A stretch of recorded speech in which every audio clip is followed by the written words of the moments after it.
ఇజ్రాయెల్‌లో ప్రతి ఒక్కళ్ళు సైన్యంలో పనిచేయాలి. ప్రతి ఒక్క నాయకుడు కొడుకులు కూడా సైన్యంలో పనిచేస్తారు.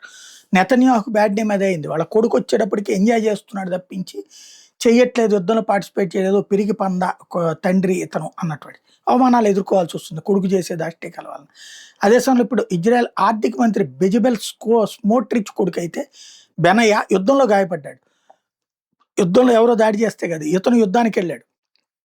హెజ్బుల్లా గ్రూప్ రాకెట్ మీద మార్టర్‌తో దాడి చేశారు ఇజ్రాయెలోళ్ళు. ఆ సందర్భంగా ఇజ్రాయెల్ సైనికులు మీదన వాళ్ళు మిస్సైల్ దాడి చేశారు. అప్పుడు ఇజ్రాయెల్ సైనికులు 8 మంది గాయపడ్డారు. వాళ్ళలో ఒకళ్ళు బెనయా స్మోట్రిచ్ గివాతి బ్రిగేడ్‌లో పనిచేస్తాడు. ఈ దాడిలో షార్ప్‌నెల్స్ అతని వీపు పొట్టలో తగిలింది. కానీ ప్రాణాంతకం కాలేదు. దీన్ని అతని తండ్రి ఇజ్రాయెల్ ఫైనాన్స్ మినిస్టర్ గొప్ప అద్భుతమని పొగిడాడు. ప్రస్తుతం అతను ఆసుపత్రిలో చికిత్స పొందుతున్నాడు. ఆరోగ్యం స్థిరంగా ఉండాలి.